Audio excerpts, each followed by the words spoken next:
Greetings, parents and students. I hope you're working on the SOL packet.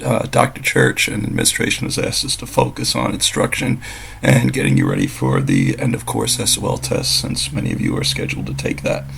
I hope you were able to download the SOL review packet. If not, and print it out.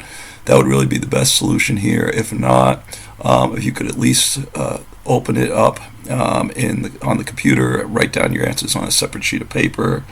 I have all the answers in PowerPoints on Canvas, but many of you said that you want me to go over it as a video, so I'm going to do that. If you open up the packet to page 1, you notice that there are objectives. They're written there. There's vocabulary, there's fill in the blank questions, and there's multiple choice questions. You don't have to do the vocabulary. That's there. In many cases, it will help you to do the fill-ins. We'll see several SOLs where that's the case, but it's not always so. So if you look at the first page, it says area of a rectangular object can be measured by multiplying the blank times the blank. If you said the length times your width, you're absolutely correct. The next question says the volume of an area object can be found by multiplying the blank times the blank. Many of you would say, well, if I had a rectangular object, like say a book, and I could do 3 measurements, I would measure the length, the width, and the height, multiply them together, and I would get the volume. The problem is you only have 2 blanks there. So if you go back to the first question, it says length times width is area. So what we can do is just say that that's equal to the area times the depth. Question number 3, it says pressure is calculated by dividing the blank by the blank. This is a relatively rare question. I've never seen it appear on SOL tests, but the answer is force and area. Number 4, density is equal to the blank divided by the blank. I've given up counting the number of times I've seen density questions. You just need to know the formula. Density is equal to mass over volume. We've went over that the first week of school. Remember, I gave you the mnemonic DMV for Department of Motor Vehicles. You can also use that to remember density is mass over volume. Number 5, an object will float if it has a dense blank the density of the liquid around it. And the answer is obviously less. For example, water has a density of 1, rocks are more like 2.67, so they tend to sink, whereas wood is going to be less than 1, maybe 0.8, and they will float. Alright, if you go on to page 2, you'll see some of the multiple choice questions there. The first one got cut off.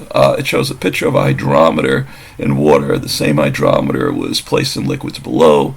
Which liquid is going to be denser than the water? And I'm sorry this got cut off somewhat. The correct answer should be the first one, first beaker, letter F. Basically, if you think of the liquid as sort of Play-Doh, the hydrometer, which is just a glass tube, is not going to go into it very far.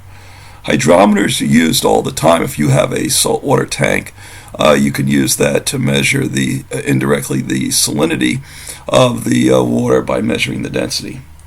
Second question is similar to the first. It says a boat will float higher in the Atlantic than it will in the Potomac because ocean water has what?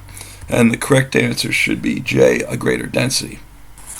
Number 3, we've seen this question before. One step in determining the metal content of a ring is to find the volume of the ring.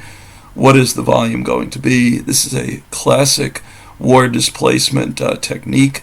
You notice that before you put the ring in, the water volume is around 3. After it goes in, it goes up to 4.7, so you just subtract. And the correct answer should be A, 1.7 milliliter. In question number 4, it shows the model of a turbidity current. It says, what does the diagram illustrate about turbidity currents? You don't need to know anything about oceanography or turbidity currents. Just look at the diagram. And basically, it shows that muddy water starting to just flow along the bottom. So the correct answer should be F there. Alright, that's it for metrics. On page 3 in the packet, it shows the objectives. It also gives key vocabulary. In this case, please refer back to the key vocabulary as you're doing the fill-ins. And so let's skip to page 4. And it says, in an experiment, the independent variable is the one that is blank or changed by the experimenter. If you look at the vocabulary at the top, you notice the independent variable in parentheses manipulated. And that just means that you're controlling that variable. Number 2, and ideally an experimenter should form blank to ensure the results are consistent. And the answer there is repeated trials. You don't want to do an experiment, especially if it's a simple one, just once. You could have made a mistake, so it's always a good idea to do it more than once. Number 3, in an experiment, how many variables should be tested at a time? Here they're referring to independent variables, and the correct answer is just 1. If you change more than one independent variable at a time, you're not quite sure what's controlling what. Number 4, measurements and observations are recorded as, the correct answer should be data. Number 5, when designing an experiment, the parts of the setups that are consistent in both the experimental group and the control are known as the constants. These are things that you could change, but you keep them the same just to make your results and conclusions more easier to understand. Number 6, a blank can be supported, modified, or rejected, sometimes known as an educated guess. I think most students know by this time that's the hypothesis. Number 7, a blank is a systematic set of concepts that offers an explanation for an observed pattern in nature and is subject to change as new observations are made. This is sort of a tricky question, but they're looking for the word theory here. This is something that's been tested before. You can never quite prove anything in science. You just try and make as strong a case as you can. Number 8, because the Earth is a blank system, all atmospheric, geologic, and atmospheric processes interrelate and influence one another. The correct answer should be here, dynamic. And that just means that these things change. Number 9, to organize data is help to construct a blank, blank, or blank. And the correct answers here are graph, table, and chart. Frequently when I'm in the lab, I'm scurrying around, I'm trying to get data down, get numbers down. It can get a little messy. So anything you can do to organize that for your readers is helpful.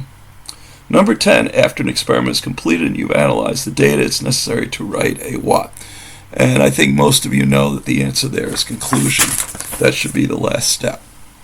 All right, let's take a look at the multiple choice questions on page 5. First one says, when placed in water, ice rises to the top of the liquid. Unlike most solids that sink when placed in their liquid forms, ice floats because, and the correct answer here is B, it's less dense than water. Number 2, which of the following is part of a valid process for supporting a hypothesis? And the correct answer here should be C, experimentation. The other answers are just ridiculous. You wouldn't want to alter your results or do single trials. Sometimes process of elimination really helps out here.